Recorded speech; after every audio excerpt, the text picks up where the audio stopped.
We are back at the Big Money Big Daddy Show this Thursday afternoon. This is Dale Pieper. Got Mark Conley here, and we're happy to have Keith and Scott Verona from Consolidated Mills joining us today. They are home to Alamo Red salsa and Bloody Mary mix, which I can testify the Bloody Marys are fantastic. Salsa's great too. I want one right now. I'm talking about it so much today. I think I'm going to leave here and go straight to Spec. Someone say it's 5 o'clock. That's right. This is fantastic. Happy to have you guys here today. I know for people that may have joined the show late, why don't y'all just give a quick summary, just kind of what Consolidated Mills does real quick. Yeah, again, Consolidated Mills is a food contract packing company. We've got a 42,000 square foot facility right at 290 in the Beltway, and we blend and pack spices. We also make salsas and sauces and margarita mixers and snow cone syrup, truckloads and truckloads of snow cone syrup, slush mix, all that good stuff. So that's what we do. Perfect. And so last segment, we kind of learned a little bit just kind of initially about the business. We were kind of talking about who you guys are, where you came from. Obviously, your brothers. I guess the one thing y'all didn't talk about, I mean, did y'all ever fight when y'all were kids? I mean, who beat each other up? Not really. No, it was just because it was just the two of us from mother and dad, so we were kind of a team, and exactly. Take care of your family first, and that's our philosophy. Everybody, they always ask us, well, how do you guys do business? How are you guys? You're in business together. You gotta disagree, and how do you handle disagreements in business? And I always say this. I have two things I say. One is that whoever's the better salesman of the day wins. and there's a famous quote, and I tell you this is so true. If two people in business always agree, one of them is unnecessary. And that's how you move forward, I think, in business, because you've got to disagree. You got to have different points of view. And if you don't, and if you're just agreeing the whole thing, all the time, well, guess what? It's really easy to go down the wrong path quick. Yep. Very interesting. I like that. Kind of tell us, you kind of mentioned that you initially got into this business to kind of start a family. So kind of tell us, how do you balance the whole, balance between work and family? Obviously, you own the business, but kind of how do y'all go about it? Y'all are laughing. No, I mean, Black Horse has a great bar. I had to get that in. I had to get that in. Our friends at Black Horse, that's in Fry Road. I never was going to be the guy that was going to be a workaholic and just, be at the plant all the time. I mean, our dad didn't do that. We didn't grow up like that. And, family's always first. And that's just my philosophy. Yeah. So, hey, when the day's over, go home, be with the family. I'm not going to say I don't wake up at 3 o'clock in the morning, sometimes my head racing and all the other good stuff about, the challenges facing the next day. But, hey, my kids aren't going to see that. Yeah, and that's the truth. And I think we carry that over to, to our employees and the way we treat our employees as well. I mean, we actually work, 4 10-hour shifts. So, our manufacturing time is really, Monday through Thursday. Not Monday through Friday, but Monday through Thursday. In the belief that if we do have to do overtime, which in this time of year is when we're really busy, we'd rather have that overtime on a Friday. That way that, our employees are not sacrificing their weekends. And I think they enjoy it. You can tell that they come in Monday morning and they're ready to go. It was one of the smartest things we ever did, because I think it really increased our productivity, by a factor of at least, 0.5% or even 1%. I mean, just in terms of going up. I mean, it really allowed us to get a lot more product out the door, because I think the our employees were just were excited that we made that change, for one, but two is they were just it motivated them to work harder and smarter. That is some awesome insight, because it's a win-win deal. Yeah. So many times I think people think they have this perception that business is about someone winning, someone losing, and good business should always be a win-win deal, whether it's business with your clients or with your employees, and you see the fruit of that, that's cool. Yeah, absolutely. We're to a point now, if it's not a win-win, if it's not a successful relationship, whether it's with our employees or with our customers, we just don't need that. No, we don't. No, we don't. I think you always talk about how sometimes you got to fire a customer, and you don't want to ever have to do that, but sometimes it's necessary. Yep. if the partnership is not, mutually beneficial. Right. And, and so it's just one of those things we deal with, time and time again. But I think as any small business, you just try to figure out how can I maximize what I'm doing today. What can I do to make sure that we're moving in the right direction, that we're moving the company in the right direction, and am I doing the best thing for the company, for ourselves and for our employees? And you got to really put your employees right in that mix. You've got to treat them just like you would your family. If you don't, you're not going to ever be successful, ever. That's awesome. It's powerful. Yeah. So give me, as I talked about in the last segment, I want to hear a business success story that you could share with us so that we could learn, or maybe a failure story if you got something that didn't work out. No, let's talk. Well, let's give them the story, the first story about us making enchilada sauce. That's the funniest because it's a success. It's a hardship turns into a great success, and we'll tell you about something else. Yeah, probably one of our biggest successes was our very first actual automated production run. When Keith and I bought into the company at that point, there was no automation. They had everything they were doing was by hand. And so they had one production line that consisted of a filler, a capper, and a labeler, but these guys didn't even know how to turn it on. So, I mean, literally on the weekends, Keith really wasn't even working there yet, but on the weekends, I come in there, grab the manual, start pressing buttons, and lo and behold, things would start working. Well, about that time, we get an order for a major retailer in the United States for their private label enchilada sauce.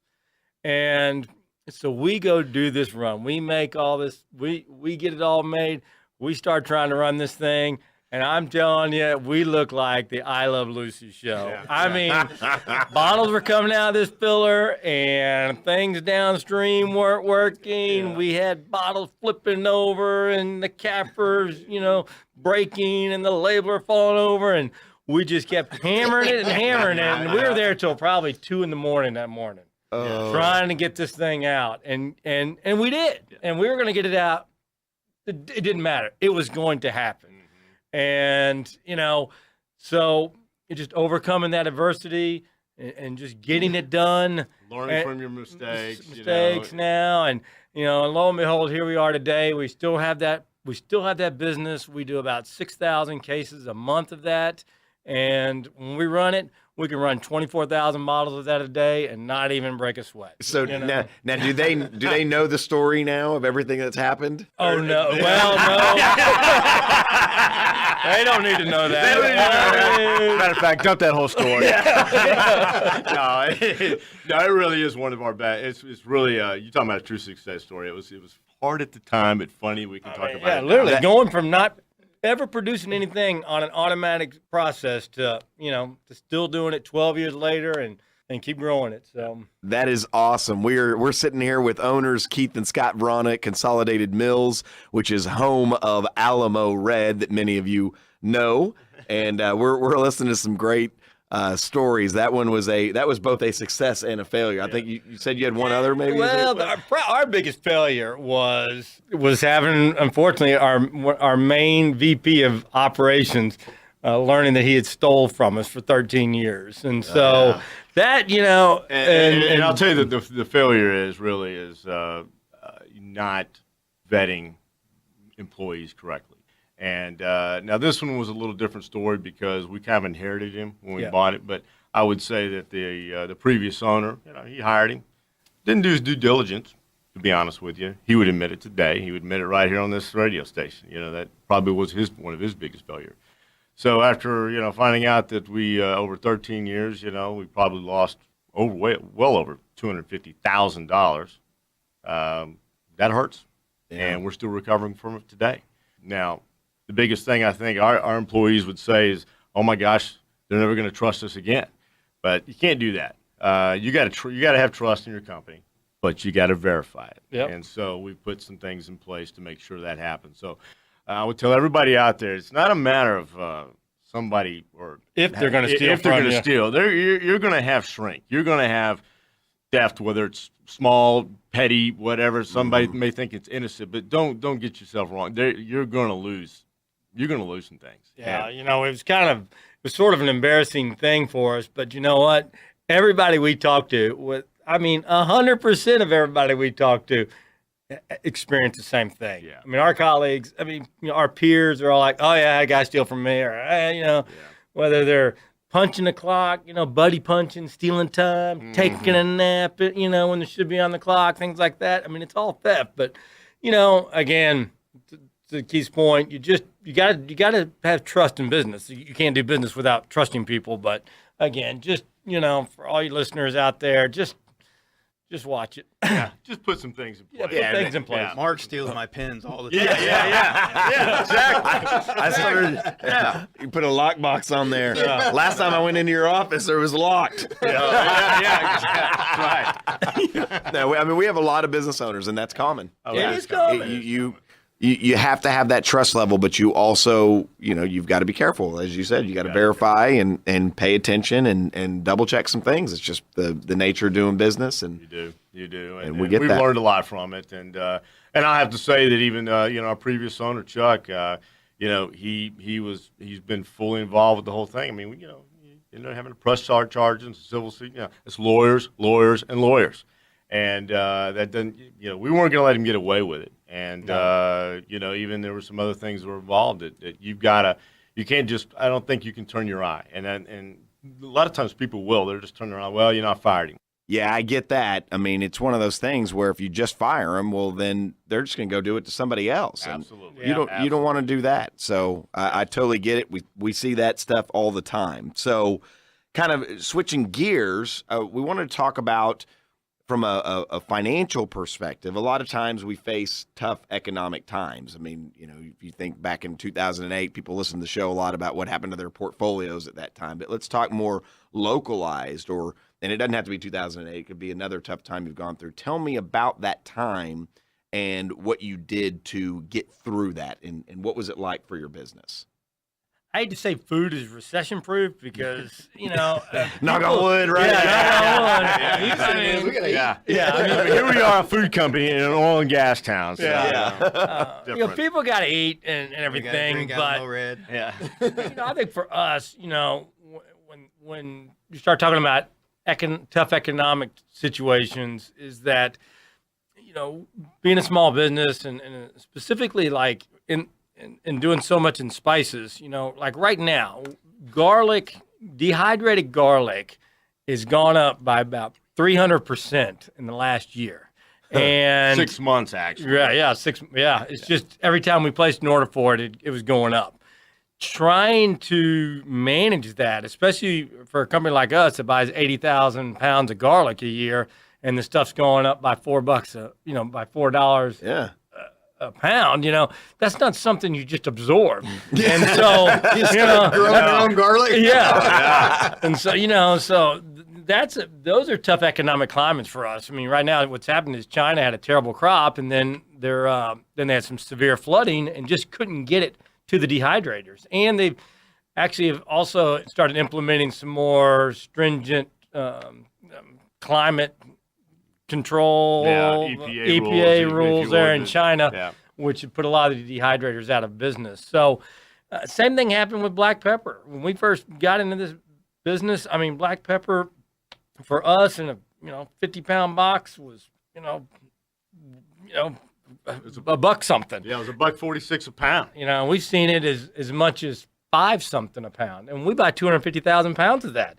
So again, what used to be a $6,000 invoice now becomes a $25,000 invoice from our vendors. And so, just really, staying on top of cost changes like that and everything. But as far as just a slowdown in the economy, what happens is our customers just sort of change. Instead of the white tablecloth restaurants doing a bang up business, well, they're going to go to the ice houses. And Okay. we do business with both. That makes sense. You so the model is just to be able to adapt and do whatever the current need is. That's Absolutely. Yeah, be diversified. Yeah. That's pretty cool. And we are here with Consolidated Mills, the owners.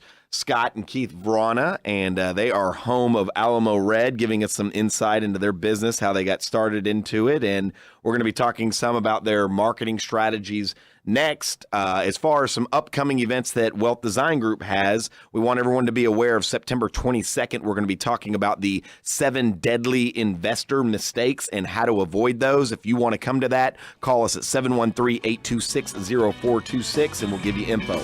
Big money, big daddy.